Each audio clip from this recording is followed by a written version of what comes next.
வழக்கமான தமிழ் சினிமாவில் இருந்த ரொம்ப பழைய கதையில் இதுவும் ஒரு கதை அப்படின்னு சொல்லலாம். ரிவெஞ்ச் ஸ்டோரி நம்மளுக்கு நல்லாவே தெரியும்ல. அப்பாவை ஒருத்தவங்க கொண்டுருவாங்க, அவங்க பழி வாங்கணும். அப்பா வந்து ஒரு எளிமையான போலீஸ் ஆஃபீஸர் இருப்பார்.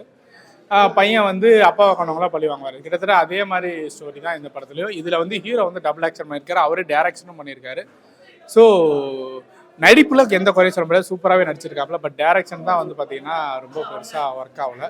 ஒரு சில இடங்கள் கொஞ்சம் ஸ்லோவாக இருந்தாலும் ஒரு ஒன் டைம் ஒரு ஃபேமிலியாக பார்த்து என்ஜாய் பண்ணலாம். அதாவது அந்த அப்பா அந்த சென்டிமெண்ட்லாம் நமக்கு ஒர்க் ஆகும். ஓரளவு ஓகே. கட்ஸ் உண்மையாகவே இந்த படத்தை தயாரித்து நடித்து இயக்கிய அந்த ரங்கராஜுக்கு ரொம்ப கட்ஸ் தான்.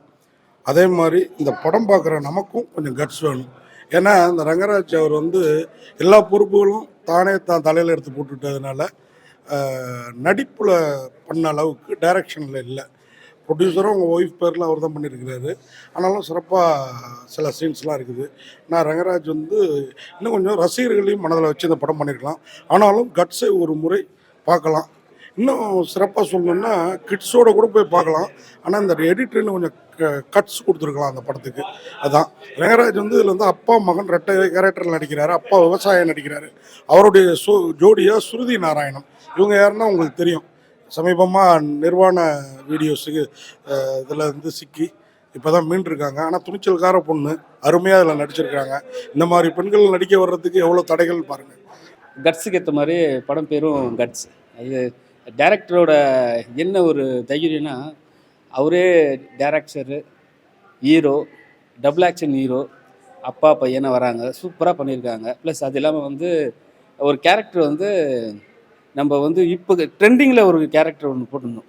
அவங்க வந்து படத்தில் வந்து அம்மா வராங்க. அந்த அம்மா வந்து என்ன பண்ணுறாங்க, எப்படி வந்து ஒரு ரவுடியை வந்து எப்படி திருத்துறாங்க, அந்த ரவுடியை வந்து எப்படி இறக்குறாரு, அதை வச்சு ஒரு பேசிக். ஏன்னா ரவுடியோட பையன் ரவுடியாக தான் இருப்பான்னு சொல்லிட்டு ஒரு விஷயம் இருக்குல்ல, அது இந்த படத்தில் மாற்றி ரவுடியோட பையன் பெரிய ஒரு போஸ்டிங்கோட வரலாம்னு சொல்லி ஒரு விஷயம் பண்ணியிருக்காங்க. அதுக்கு அந்த போஸ்ட் நானே தெளிவாக சொல்கிறேனே, அது என்னென்னா போலீஸாக வருவார், எப்படி அப்பா ஒருத்தன் கொன்னானோ அவனை வந்து அதுக்கப்புறம் வந்து அவனை பழி வாங்குவார்.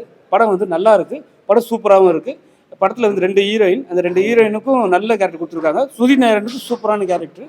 ஒரு ஷார்ட் வச்சுருப்பாங்க, ஒரு 6 நிமிஷம் ஷார்ட்ஸு சம்திங், ஃபஸ்ட் கிளாஸாக பண்ணியிருக்காங்க. டேக் இல்லாமல் அது என்னென்னா ஒரே டேக்கில் முடிச்சிருப்பாங்க, சூப்பராக பண்ணியிருக்காங்க. அந்த டேரக்டருக்கு ஃபஸ்ட்டு வாழ்த்துக்கள். என்னென்னா எல்லாமே சொல்லுவாங்க கருப்பாக இருந்தால் ஹீரோ மெட்டீரியல் கிடையாதுன்ட்டு, கருப்பு தான் ஹீரோ மெட்டீரியல். சூப்பர் படம். நடிப்புல அது குறிப்பாக சொல்லப்போனால் நிறைய நடிகர்கள்லாம் நடிச்சிருக்காங்க, ஆர்டிஸ்ட்லாம். அறந்தாங்கி நிஷா அவங்களோட பர்ஃபார்மன்ஸ்லாம் நல்லா இருந்துச்சு. ஸோ நிறைய பேர், அதாவது டெல்லி கணேசன் நடிச்சிருந்தாங்க, ஸ்ருதி நாராயணனை வந்து அவங்களும் நடிச்சிருந்தாங்க. அதாவது அப்பாவுக்கு ஒய்ஃப், அதாவது அப்பா ரங்கராஜுக்கு ஒய்ஃபாக வந்து நடிச்சிருப்பாங்க. ஸோ அவங்களோட கேரக்டர் அழுத்தமாகவே இருந்துச்சு. ஓவராலாக வந்து பார்த்தீங்கன்னா ஒரு ஒன் டைம் பார்க்குற ஒரு படமாக தான் வந்து பார்த்தீங்கன்னா இந்த கட்ஸ் படம் இருக்குது. ஸோ கட்ஸ் இருந்தால் நீங்களும் படத்துக்கு போய் பாருங்கள். பாசிட்டிவ் வந்து அவரோட நடிப்புங்க. அவர் டைரக்ஷனும் பண்ணி அவரே நடித்து 2 கேரக்டராக வந்து வித்தியாசமாக பண்ணியிருக்காரு. நெகட்டிவ்னு சொல்லப்போனால் அதுவும் அவர் தாங்க. அவர் டைரக்ஷன் இன்னும் கொஞ்சம் இம்ப்ரூவ் பண்ணியிருக்கலாம். ஒரு சில விஷயங்கள் வந்து ஸ்க்ரீன் பிளேயில் கொஞ்சம் மிஸ் ஆகுது, மற்றபடி ஓகே தான். ஆமாம், இதில் சிறப்பாக நடிச்சிருக்காங்க. அப்புறம் அதேமாதிரி ரங்கராஜ் மகன் ரங்கராஜுக்கு ஜோடியாக நடிச்சிருக்கிற அந்த பெண்மணியுமே வந்து பிரமாதமாக நடிச்சிருக்கிறாங்க.